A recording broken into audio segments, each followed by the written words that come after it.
Hello and welcome to the presentation video of Carrier Command Ghea mission. Some people may remember the original from 1988, on which this modern remake is based.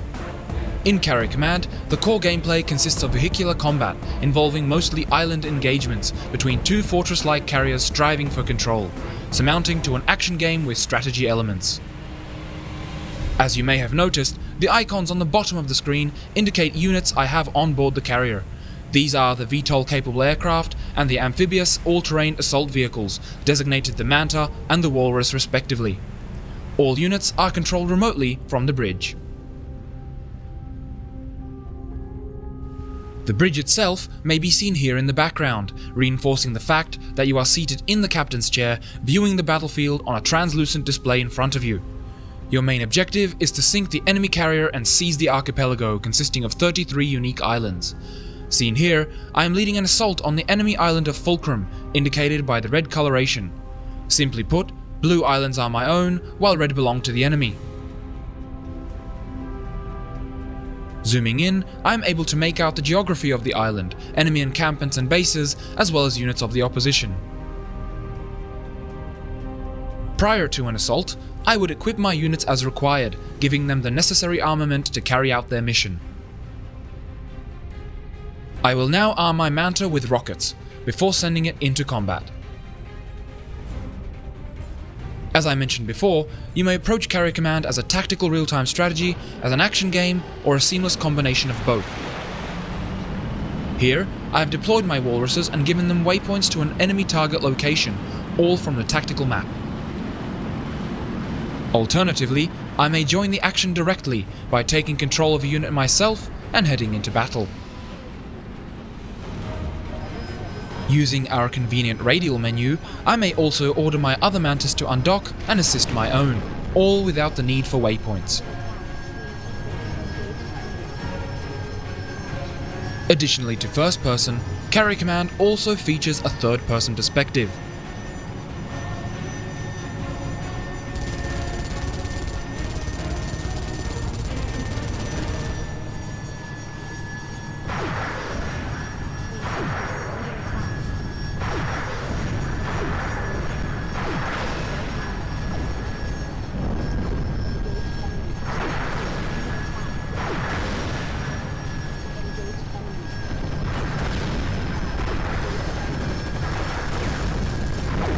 At any point in the action, I may return control to the onboard computer.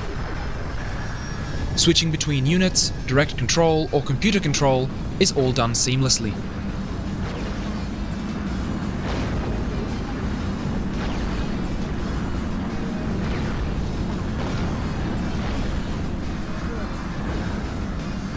The convenient picture-in-picture preview window in the top right-hand corner of the map allows me to monitor what the unit is doing while attending to other tasks.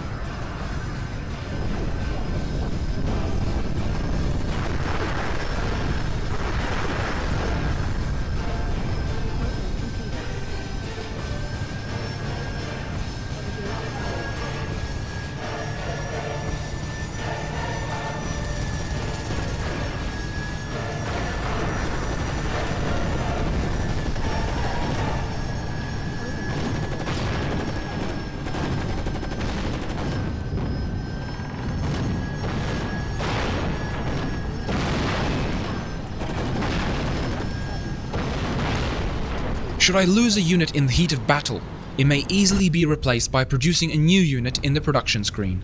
Manta 3, low ammo. Here I may queue items to be built, which will be available on my stockpile island once complete. Herein lays another strategic element, island setup. An island may be configured to supply materials, produce items, or serve as a defensive stronghold. Although islands are set up to specific types by default, you may adjust them as you see fit, adding strategic depth to how you manage your island network. Items from the stockpile may be transferred to the carrier by a submersible supply submarine, or by sailing to the island directly. Once sent, the supply bark will make its way to the carrier in real time. The carrier may also be controlled manually. Whenever you feel combat operations on the current island are complete, or you have pressing matters elsewhere, such as defending your own island from an enemy carrier attack, you may choose to set sail. You may perform this manually, or you may take advantage of the carrier's onboard navigation system and instruct the carrier to sail to your selected destination. The benefit of this approach is that you make use of the carrier's internal time warp system, compressing time to significantly reduce the length of the trip. Overall, this is Carrier Command's core gameplay experience, present in both of the game's two distinct campaigns. As opposed to random island positions, configurable campaign options and virtually unlimited variability featured in the strategic campaign, Carrier Command's story-driven Ghea mission presents a more firmly defined, progressive gameplay experience, offering a tutorial as well as various special features and missions unique to this campaign. The cutscene currently playing on the screen is the intro sequence to the first section of the Ghea mission campaign. The story revolves around two competing factions striving for dominance, the UEC and the power-hungry APA. In a war that took place some time ago, Earth was left without drinkable water supply, and so a solution was sought elsewhere. The Ghea mission was meant to return water from a distant planetary system, restoring Earth to its former glory. Carrier Command Ghea mission is portrayed through the eyes of Lieutenant Myrick, a soldier of the UEC, and takes place in the decisive battle between these two factions in the Dead Zone, an archipelago on the planet Taurus. Sir, we crash-landed. AA defenses tagged us. Sir, no one Things turn sour, however, when Myrick's drop pod is shot down, leaving his team stranded on the island Vulcan, where our story begins. Let's move out and clear that path. Understood, sir. Ready when you are. Immediately apparent is the fact that the game contains first-person shooter missions, which are in key sections throughout the storyline, where Myrick must leave his vessel to fulfill certain objectives in person, in this case, to get the carrier itself. These missions, while representing only a minor portion of the campaign, make the whole story more personal and close to the chest, as Myrick is not protected by the armoured hull of the carrier when on foot. Whoa, bloody hell. Okay, let's keep moving. Taking a look at another scenario, we can see here that Myrick must disrupt APA artillery intent on destroying the UEC-owned island's installations. Engaging the enemy head-on seems to work, and the APA artillery quickly decides to abort, retreating from the island. While Myrick would love to finish the job, his colleague advises him of a higher priority target, a part to the Hammerhead nuclear missile system, which is essential later on.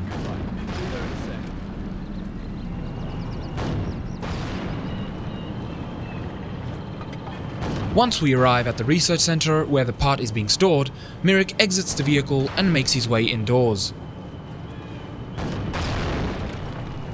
Personnel combat shield Mark II minor incoming detected.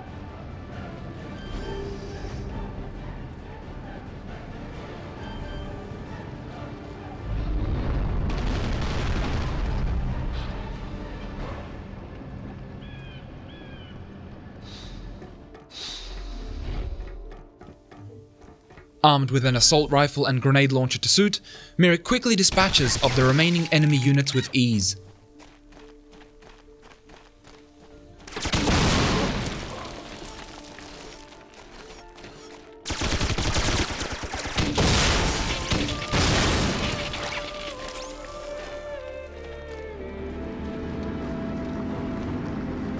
Packed with adrenaline-pumping action, no unit is spared when it comes to blasting through the opposing defenses to take down the fleeing enemy captain, as can be seen here, where Myrick takes control of the heavy weapons while his colleague does the driving.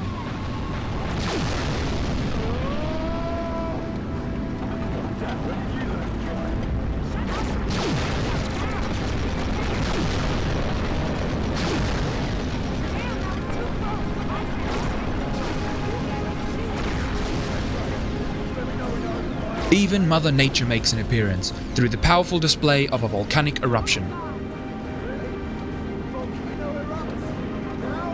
What the hell are they doing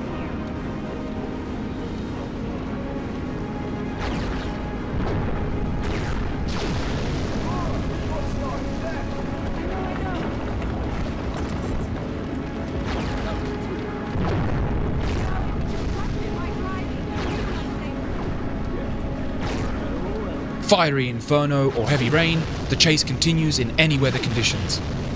But not to spoil too much, let me stop it there and move on to the strategy campaign setup screen, where the various options and settings ultimately result in a highly variable game with virtually unlimited replayability.